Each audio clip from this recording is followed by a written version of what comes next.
महाराष्ट्र आरोग्य मंडळ हडपसर आणि effortless weight loss group Pune यांच्या संयुक्त विद्यमाने हा कार्यक्रम या ठिकाणी आयोजित करण्यात आलेला आहे। व्याख्यानाच्या सुरुवातीलाच एक ऋणनिर्देश करणं अतिशय आवश्यक आहे।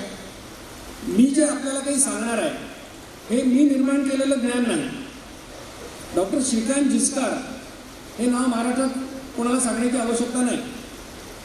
अतिशय विद्वान व्यक्ती ज्यांच्या नावावर जगामध्ये सर्वात जास्त पदव्युत्तर पदवी ज्यांच्या नावावर होत्या, ज्यांचं नाव लिम्का बुक ऑफ वर्ल्ड रेकॉर्ड्समध्ये होतं, महाराष्ट्रामध्ये आमदार होते, एकावेळी त्यांच्याकडे 11 खात्यांचा कारभार होता, असा अतिशय कार्यक्षम आणि बुद्धिमान व्यक्ती जर कोणी म्हटलं तर डॉक्टर श्रीकांत जिचकार हे नाव आपल्याला माहिती आहे। मी जे डाएट प्लॅन किंवा जीवनशैली बदल आपल्याला सांगणार आहे याचा प्रचार आणि प्रसार डॉक्टर जिचकारांनी 1997 ते 2004 या 7 वर्षात महाराष्ट्रामध्ये आणि देशात केला।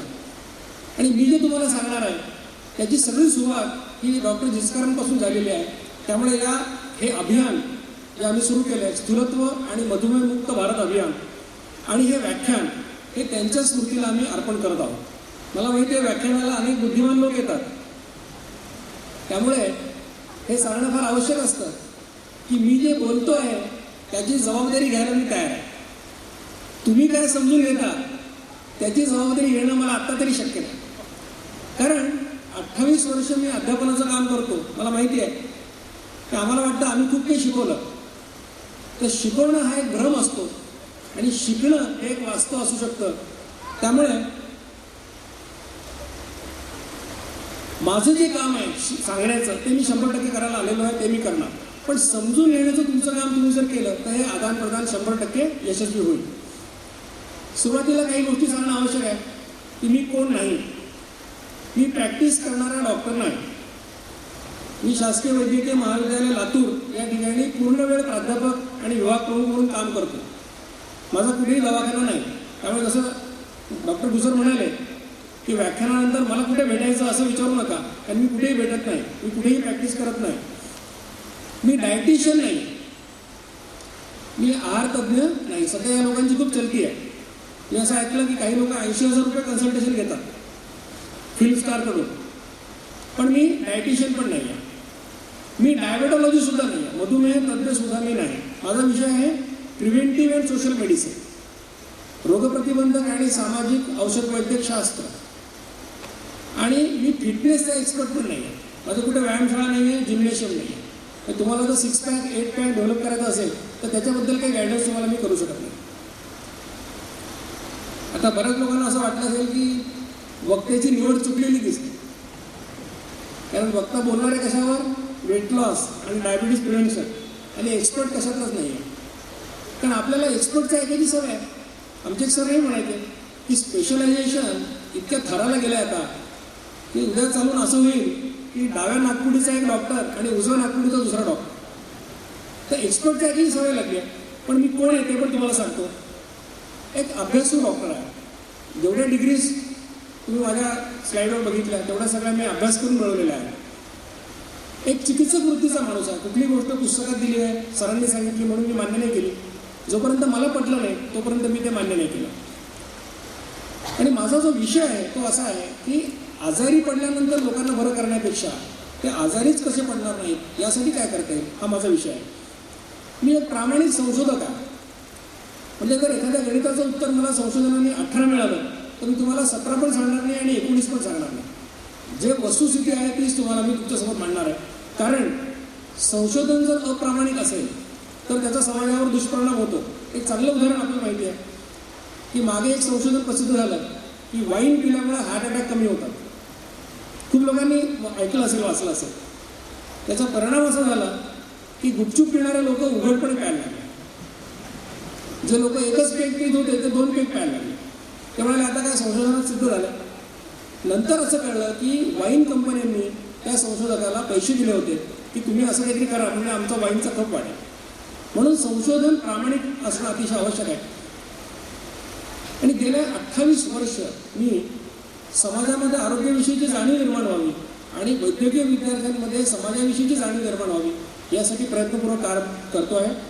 लोकसत्तासारख्या वर्तमानपत्रामध्ये मी अधूनमधून लेख लिहित असतो, विशेषतः आरोग्य धोरणांच्या बाबतीत लेख लिहित असतो। त्यामुळे महत्त्वाची गोष्ट अशी आहे की जे मी तुम्हाला सांगणार आहे त्याच्यामध्ये माझा कुठलाही वेस्टेड इंटरेस्ट नाही। तुम्ही उद्या मला भेटावं, मला दाखवावं अशी माझ्या तुमच्याकडून अपेक्षा नाही। आजही तुमच्याकडून मला एक पैसा नको आहे, उद्या देखील नको आहे। त्यामुळे मी जे सांगतो ते जर तुम्हाला शास्त्र आहे असं वाटलं, ते जर लॉजिक आहे असं वाटलं, त्याचा प्रयोग केल्यानंतर तुम्हाला जर त्याचा फायदा झाला तर डेफिनेटली ते स्वतःसाठी करा आणि स्वतःचं आयुष्य निरोगी जगण्याचा प्रयत्न करा असं मी तुम्हाला सांगेन।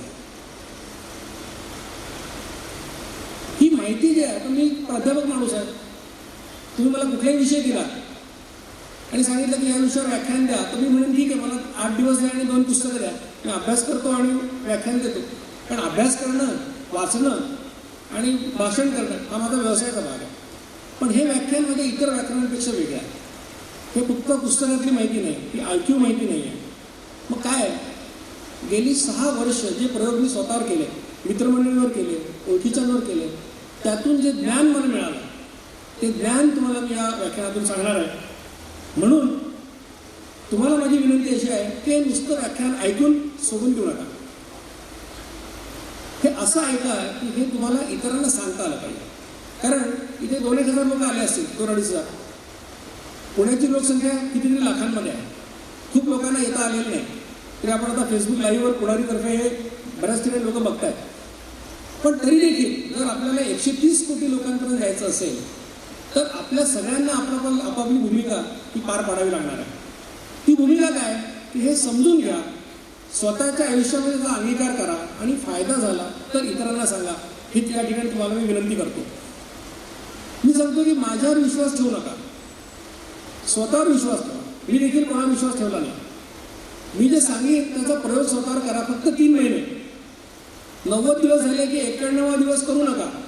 जर तुम्हाला फायदा झालेला दिसला तर डेफिनेटली मात्र पुढे चालू ठेवा आणि ह्या आमच्या अभियानामध्ये सामील व्हा। कारण हे अभियान डॉक्टरांचं नाही, एक डॉक्टर हे अभियान करू शकत नाही। 50-60 लोक, 100, 1000, 2000 लोक करू शकत नाही। प्रत्येकाने आपापली जबाबदारी पार पाडली।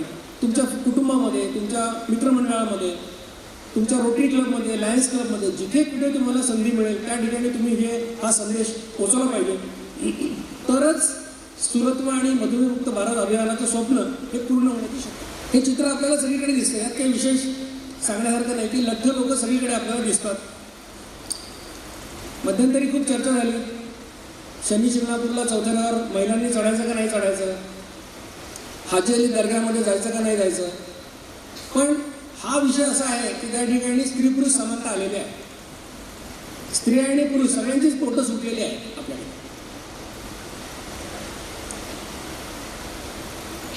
हे चित्र मुद्दाम दाखवतो यासाठी की तुम्ही रेल्वे, बस, विमान असे प्रवास करता। या कंपन्यांनी आता असं ठरवलेलं आहे की तिकीट घ्यायचं तर ते किलोवर घ्यायचं, म्हणजे 40 किलोला तेच तिकीट आणि 100 किलोला तेच तिकीट त्यांना परवडत नाही। त्यामुळे आत्तापासून काळजी घ्या, नाहीतर भविष्यात तुमचा खर्च वाढण्याची शक्यता आहे। आत्तापर्यंत जी सगळी चित्र दाखवली ती वयस्क लोकांची दाखवली, ही शाळेतल्या मुलांची चित्र आहेत। पुण्यामध्ये अभ्यास झाला होता, असं लक्षात आलं की 9वीतल्या वर्गात 1/3 मुलं लढतात, 33% मुलं लढतात। म्हणजे भविष्य काय आपल्या एकदा बघून ठेवा। आपली प्रगती किंवा वाटचाल अमेरिकेच्या दिशेने चालू असं म्हणतात। अमेरिकेला असं म्हणतात की जगातला सगळ्यात श्रीमंत पण सगळ्यात आजारी देश कुठला असेल तर तो अमेरिका। का? कारण तिथले 1/3 लोक लढतात आणि आपले पण मार्गक्रमण त्या दिशेने चाललं आहे। त्यामुळे आत्ताच काहीतरी करणं आवश्यक आहे, नाहीतर आपल्याला देखील तीच संकटं सगळी समोर येणार आहे। विवाहित लोकांना त्याच्यामधलं दुःख पटकन जाणवलं असेल। लोणावळा, खंडाळा, महाबळेश्वरला गेल्यानंतर कुठल्याही नवऱ्याला असं वाटेल की बायकोच्या कमरेवरती हात टाकावा, त्याला विचारायला एक्सटेन्शन घ्यावं लागतं।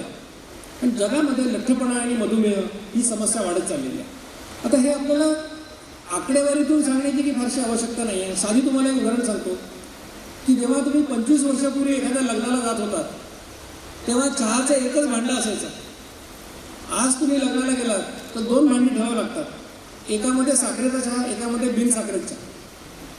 इतका मधुमेहाचं प्रमाण इतकं वाढलेलं आहे आणि आपल्या डोळ्यासमोर झालेलं आहे।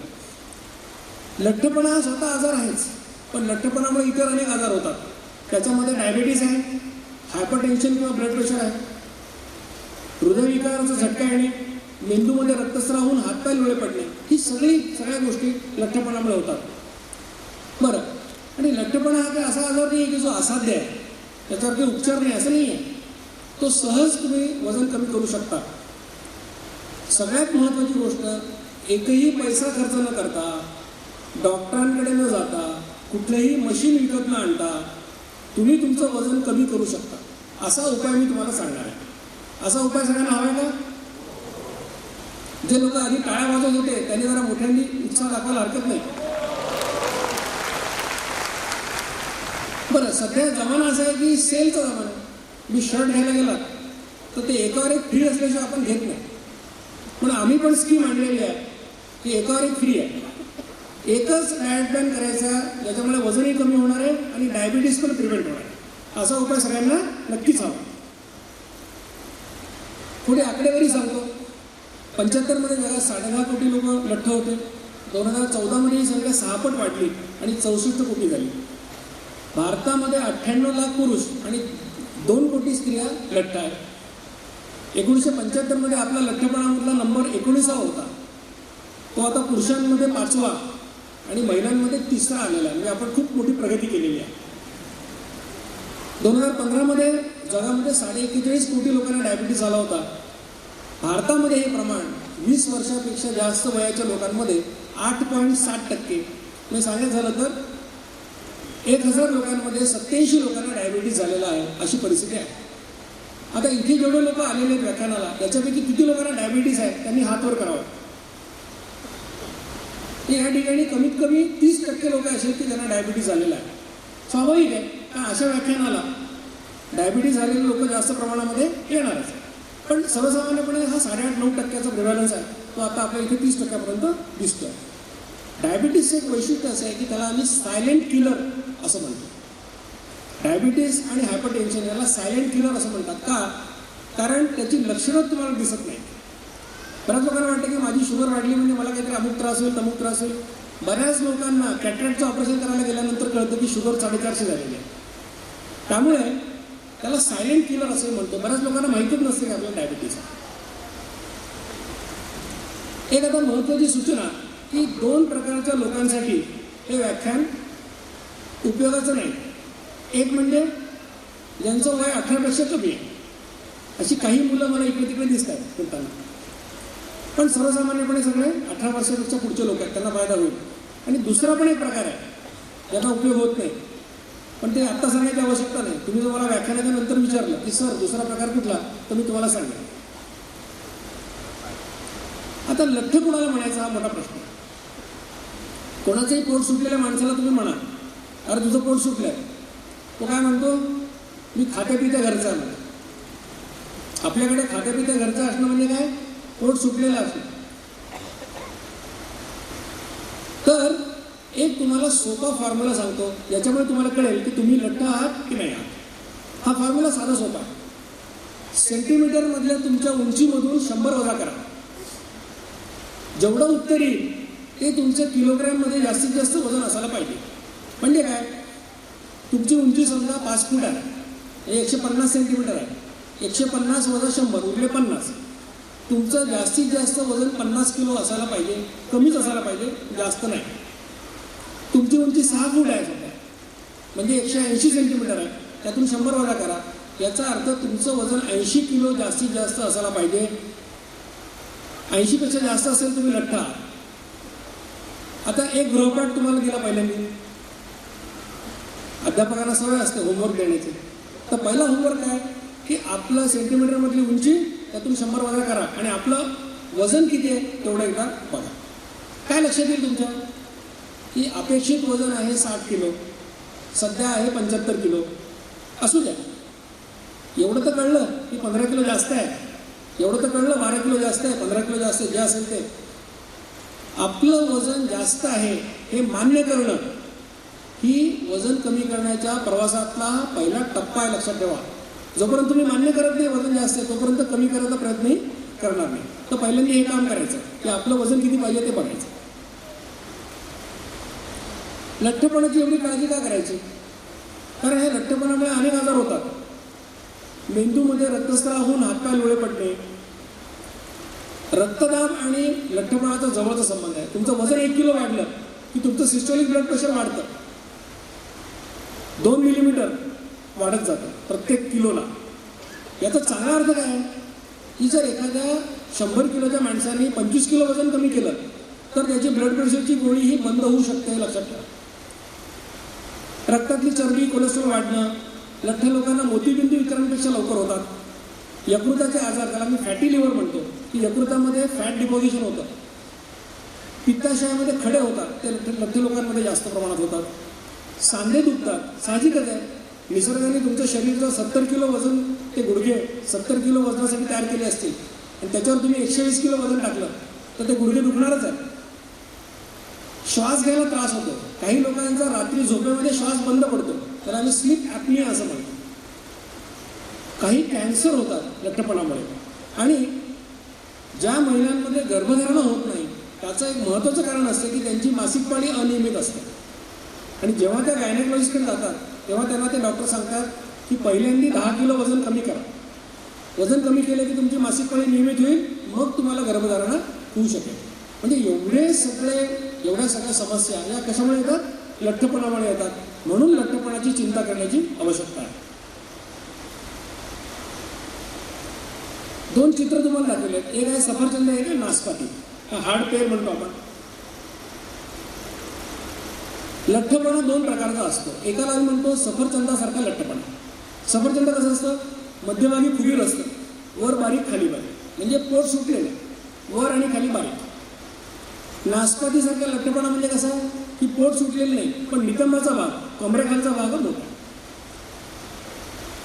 म्हणजे सफरचंदासारख्या ओबेसिटीला आम्ही म्हणतो सेंट्रल ओबेसिटी आणि नासपातीसारख्याला म्हणतो पेरिफेरल ओबेसिटी. आता लठ्ठपणा कुठला पण वाईटच आहे, पण आम्ही तुम्हाला बळजबरी केली, एक घ्यावाच लागेल कुठला तरी. तर सफरचंदासारखा घेऊ नका, नासपातीसारखा घ्या. दगडापेक्षा वीट मऊ. नासपातीसारख्या लठ्ठपणामध्ये धोका कमी आहे, सफरचंदासारख्या लठ्ठपणात धोका जास्त. आता गृहपाठ नंबर 2. घरी गेल्यानंतर काय करायचं? आपल्याकडे वॉर्डरोब आहे, मोठाले आरसे असतात. नटून थटून आपण जातो बाहेर, त्या आरशासमोर उभं राहायचं. पण असं नाही उभं राहायचं, असं उभं राहायचं. मग तुम्हाला दिसेल की तुम्ही सफरचंद आहात का नासपाती आहात. एकमेकाची चेष्टा करायला हरकत नाही की तू सफरचंद आहे, तू नासपाती आहे. काळजी करू नका. मी जे तुम्हाला सांगणार आहे ते तुम्ही जर प्रामाणिकपणे केलं तर 6 महिने वर्षभरामध्ये सफरचंद असो नासपाती असो ते फ्लॅट होणार आहे, हे लक्षात घ्या. आपण लठ्ठ का होतो? आपण लठ्ठ होण्याची अनेक कारणे आहेत. जसं जसं वय वाढतं तसं माणूस लठ्ठ होतो, वजन वाढतं. पुरुषांमध्ये 29 ते 34 वर्ष हे 5 वर्ष असतात ज्यात त्याचं वजन जास्त वाढतं. आणि महिलांमध्ये 45 ते 49 ही 5 वर्ष असतात ज्यात त्यांचं वजन वाढतं. हा त्यांचा मेनोपॉजचा काळ असतो, रजोनिवृत्तीचा काळ असतो. त्यावेळेला हार्मोनल डिस्टर्बन्समुळे त्यांचे वजन वाढतं. अनुवंशिक घटक पण काही कारणीभूत असतात. पण आपल्याकडे असं आहे की कोणाला म्हणतो तू लठ्ठ आहे, तो म्हणतो माझी आई पण लठ्ठ होती, वडील पण लठ्ठ होते, आजोबा आजी सगळे लठ्ठ होते, म्हणजे मला हे वारसा हक्काने प्रॉपर्टी मिळाली तर मला काही तुम्ही ब्लेम करू नका, असं त्याचं म्हणणं असतं. पण 100 लठ्ठ लोकांचा जर अभ्यास केला तर असं लक्षात येतं की त्याच्यापैकी 1 किंवा 2च लोक असे आहेत की ज्यांना अनुवंशिकतेने लठ्ठपणा मिळालेला आहे. बाकी सगळ्यांनी तो खाऊन कमावलेला आहे, हे लक्षात घ्या. शारीरिक श्रमांचा अभाव, आपल्याला कष्टच राहिलेले नाहीत काय. म्हणजे घरामधली कामं कमी झालेली आहेत. सगळ्या घराघरांमध्ये जर 4 माणसं असतील तर 5 गाड्या आहेत, अशी परिस्थिती आहे. 2 व्हीलर आहेत, 4 व्हीलर आहेत. त्यामुळे कष्ट कमी झालेले आहेत. त्यामुळे खाण्याच्या सवयी त्याच राहिल्या, कष्ट कमी झाले, ते एनर्जीचं सरप्लस होऊन वजन वाढतं. सामाजिक आर्थिक स्थिती, ज्यांच्याकडे जास्त पैसे आले ते पिझ्झा बर्गर खातात, ज्यांच्याकडे कमी पैसे आहेत ते अनारोग्यकारक पदार्थ खातात आणि सगळे वजन वाढवतात, अशी स्थितीची परिस्थिती आहे. खाण्याच्या सवयी कशा राहतात हेही महत्त्वाचं आहे. म्हणजे तुमच्या घरी कोणी पाहुणा आला तर बऱ्याच वेळा असं तुम्ही जेवायला गेलात तर कळतच नाही की ती भाजी कशाची आहे. मग चमच्याने हलवलं की कळतं की वांग्याची भाजी आहे का बटाट्याची भाजी आहे, कारण त्याच्यावर 1 सेंटीमीटरचा तेलाचा तवंग असतो. कारण आपलं वाटतं की तेल टाकलं जास्ती, तूप टाकलं म्हणजे ते पाहुणचार केला, असा आपला समज असतो. म्हणजे अशा जर खाण्याच्या सवयी असतील तर वजन वाढतं. डिप्रेशनचे पेशंट हे त्यांचं वजन वाढतं. कुटुंबामध्ये लठ्ठपणाची प्रवृत्ती म्हणजे स्वयंपाक करण्याच्या पद्धती, खाण्याच्या पद्धती, याच्यामुळे वजन वाढतं. दारू पिल्यामुळे वजन वाढतं. म्हणजे नुसती दारू पिली तर वजन वाढत नाही, पण दारू पिणारे लोक एकदा दारू प्यायला बसले की 2-2 तास कार्यक्रम चालतो त्यांचा, आणि त्या काळात ते खूप काही खातात आणि त्याच्यामुळे त्यांचं वजन वाढतं. धूम्रपानाविषयी असं म्हणतात की जे लोक सिगरेट पितात त्यांचं वजन सिगरेट न पिणाऱ्यापेक्षा कमी असतं. त्यामुळे काही तरुण मंडळी इथे बसले आहेत, त्यांना वाटायचं आता दीक्षित सरांनी सांगितलंय उद्यापासून सुरू करायला हरकत नाही, व्हील्स नाही तर काहीतरी घेऊ आणि वजन कमी करू. पण धूम्रपानाविषयी एक चांगलं वाक्य लक्षात ठेवा. असं म्हणतात की धूम्रपान करणारे लोक कधीही म्हातारे होत नाही, आधीच मरतात. त्याच्यामुळे जर कोणाच्या डोक्यात असा विचार आला असेल की आपण स्मोकिंग करून वजन कमी करू, तर तो मनातून काढून टाका. शिक्षणामुळे खरं तर आपल्याला आरोग्यविषयक जाणीव निर्माण व्हायला हव्यात. पण आज तुमच्या घरांमधली जी मुलं मेडिकल, इंजिनिअरिंग, मॅनेजमेंटचे कोर्सेस करतात, IITला आहेत, त्यांची खाण्यापिण्याची पद्धत बघा कशी झाली आहे. एका हातामध्ये पेप्सी आहे, दुसऱ्या हातामध्ये बर्गर आहे किंवा पिझ्झा आहे, अशी त्यांची खाण्याची पद्धत झाली. म्हणजे जो मुलगा किंवा मुलगी घरामध्ये आल्यानंतर आई अर्धा चमचा साखर घालून चहा कर असं म्हणतो का, कारण आम्ही हेल्थ कॉन्शियस झालो, जास्त साखर नको. तोच मुलगा अर्धा लिटर पेप्सी, ज्याच्यामध्ये 100 मिलीलिटरला 11 ग्रॅम साखर असते, म्हणजे 500 मिलीलिटरमध्ये 55 ग्रॅम साखर 5 मिनिटात गटागटा संपवून टाकतो. तर आरोग्याचा, शिक्षणाचा दुष्परिणाम आपण बघायला मिळतो. तर त्या शिक्षणामुळे आपलं खाण्यापिण्याच्या सवयी बदलायला हव्यात. निग्रोजमध्ये वजन वाढण्याची प्रवृत्ती व्हाईट्सपेक्षा जास्त आहे. काही औषधांमुळे वजन वाढतं. आपण बघितलं असेल मध्यंतरी कुठल्या खेळांमध्ये डोपिंगमध्ये काही खेळाडूंना पकडलं, कारण ॲनाबॉलिक स्टेरॉइड्स दिले की वजन वाढतं. महिला जेव्हा गर्भनिरोधक गोळ्या घेतात गर्भधारणा होऊ नये म्हणून, तेव्हा त्यांचं वजन वाढतं. आणि डायबिटीसच्या लोकांना जेव्हा आम्ही इन्शुलिन इंजेक्शन देतो, त्याचा एक साईड इफेक्ट वेट गेन असा की इन्शुलिन दिल्यामुळे वजन वाढतं. तर इन्शुलिन तर आपल्या पिक्चरचा हिरो आहे, त्याच्याविषयी मी आणखी डिटेल बोलणारच आहे. पण इतक्या सगळ्या कारणांमुळे तुमचं वजन हे वाढू शकतं. 1980चा कॉम्प्युटर बघा आणि आता 2018मध्ये माझा मोबाईल हा माझा कॉम्प्युटर आहे, यात मी सगळी कामं करू शकतो. म्हणजे माणसं मोठी होत चाललेली आहेत, आपले इन्स्ट्रुमेंट गॅजेट छोटे होत चालले. व्यायाम काय उरलाय बघा. I like to mix up my exercise routine. Sometimes I right click, sometimes I double click. हा व्यायाम राहिलेला आहे. तुमची मुलं घरामध्ये मोबाईलवर फुटबॉल खेळतात, पण ग्राउंडवर फुटबॉलला पाय लावत नाही, हे लक्षात घ्या. अशा प्रकारचं वातावरण निर्माण झालेलं आहे. एखाद्या चांगल्या डॉक्टरने तुम्हाला सांगितलं की लठ्ठपणा कमी करण्यासाठी आहार कमी करा, व्यायाम करा, तर पेशंट त्याला विचारतो की diet, exercise, Y can't you just operate. त्यापेक्षा माझं ऑपरेशन करा, त्यापेक्षा मला 4 गोळ्या द्या, मला आयुष्य जीवनशैली बदलायला सांगू नका, असं पेशंटचं म्हणणं असतं. या माणसाला सद्बुद्धी झाली आहे.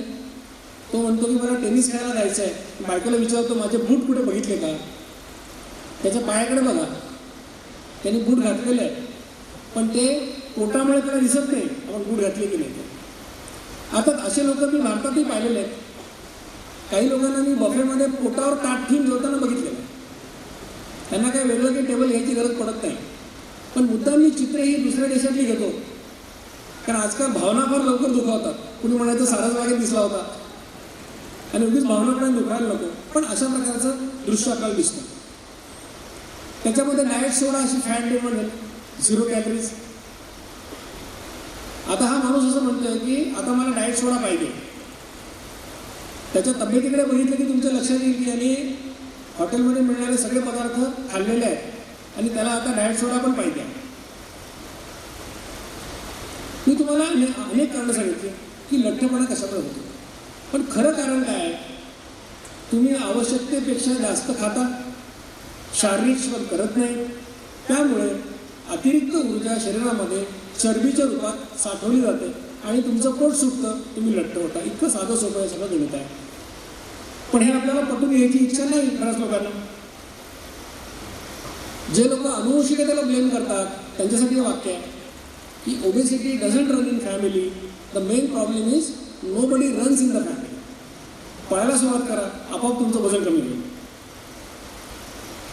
गमतीने इथे असं म्हटलंय, तुम्ही कपडे घेताना एक्सेल साईज असतात.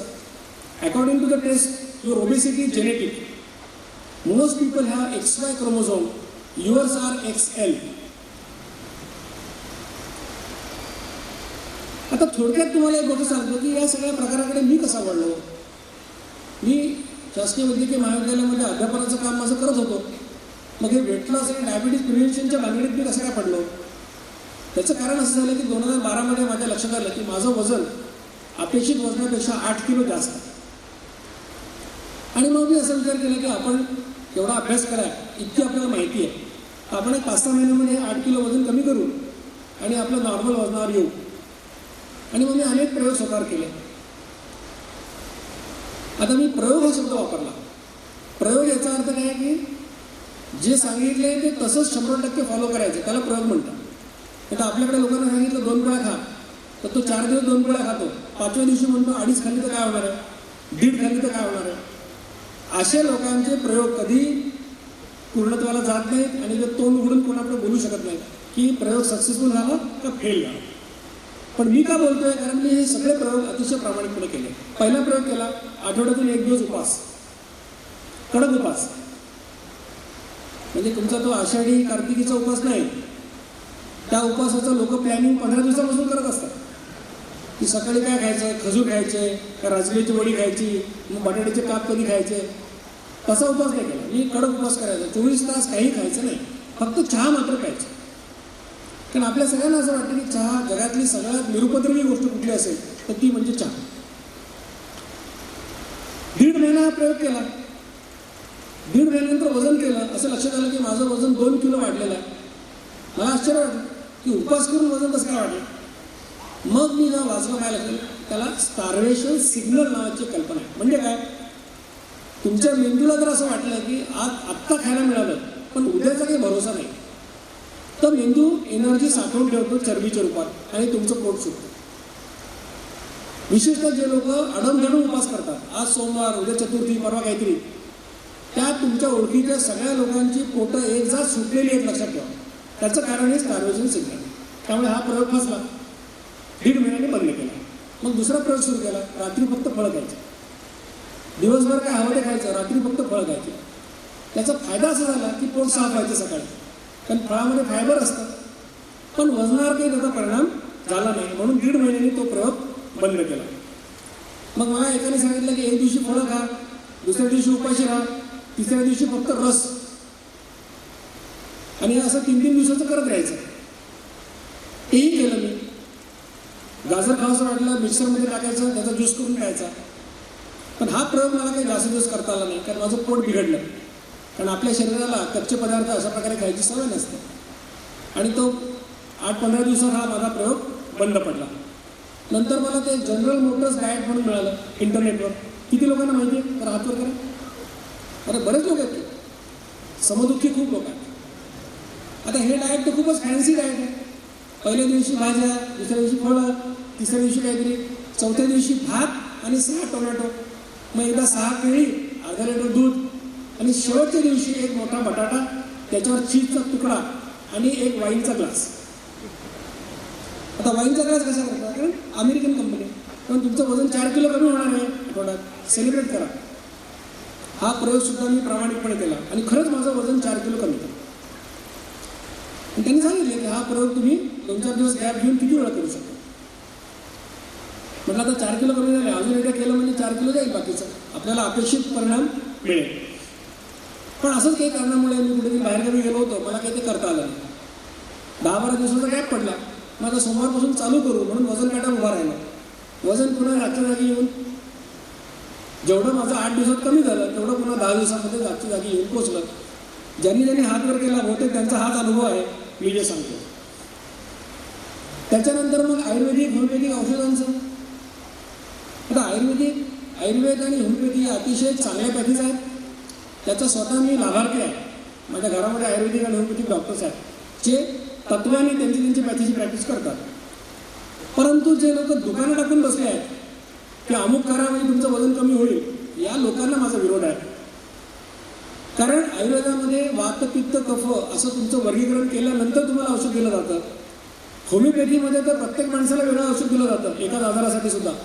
त्यामुळे कोणी तुम्हाला बत्रा चत्रा कोणी म्हणाला की आमचं हे औषध खाल्लं की हेअर लॉस थांबेल, हे औषध खाल्लं की वजन कमी होईल, तर हे लोक स्वतःची पॅथीसुद्धा प्रामाणिकपणे प्रॅक्टिस करत नाहीत. अशा लोकांना माझा विरोध आहे. पण मरता क्या न करता असं म्हणतात. त्या लोकांकडे पण मी गेलो आणि औषधं घेतले. परिणाम एवढाच झाला की पैसे मात्र गेले, वजनावर काही परिणाम झाला नाही. मग मला ते हिरोईनचं पुस्तक मिळालं नंतर किती लोकांनी विकत घेतले. Don't lose your mind, lose your weight. मग ते पुस्तक त्यात इतका चांगला सल्ला दिलेला आहे, सगळ्या लठ्ठ लोकांना आवडणारा सल्ला दिलेला आहे. काय, दर 2-3 तासाला काहीतरी खा. भूक म्हणून लागू द्यायची नाही, काहीतरी पोटात कायम पाहिजे, हा तो सल्ला. आता ज्या माणसाने खाऊन खाऊन वजन वाढवलेलं आहे स्वतःचं, त्याला आता ऑफिशियली तुम्ही सांगितलं डाएट प्लॅन म्हणून खा. पण हा सल्ला देखील मी म्हटलं करून तर पाहू. इतके लोक वाचतात, म्हणतात बा याचा परिणाम आहे, आपण करून पाहू. मग तो पण प्लॅन केला प्रामाणिकपणे. मग मी कॉलेजमध्ये जाताना 3 डबे घेऊन जायचो. ते सकाळी 6ला 6:15 उठलं की चहा आणि काहीतरी खायचं, 7:30 पावणे 8ला काहीतरी खायचं, 9ला नाश्ता करायचा. कॉलेजला गेलं की 11 वाजता पहिला डबा उघडायचा. तो डबा म्हणजे सर्वसामान्य डबा, पोळी भाजी चटणी काय असेल ते. मग 1:30 वाजता दुसरा डबा उघडायचा, त्याच्यामध्ये भात वरण तूप लिंबू काकडी बिकडी असं काहीतरी. आणि मग 3:30 पावणे 4 वाजता डायटिंगचा डबा उघडायचा. 2 काजू, 3 बदाम, 2 खारका, मनुका, दुधी भोपळीचा फोडे असं काहीतरी. जास्त काही बघितलं आत्तापर्यंत अशा केस आम्ही बघितली नाही तुमच्यासाठी. त्यामुळे तुमच्या बाबतीत काय घडलं तो आमचा अनुभव आहे या बाबतीत सगळ्यांचा. ते खूप मागे जाऊयात नाही. विचार.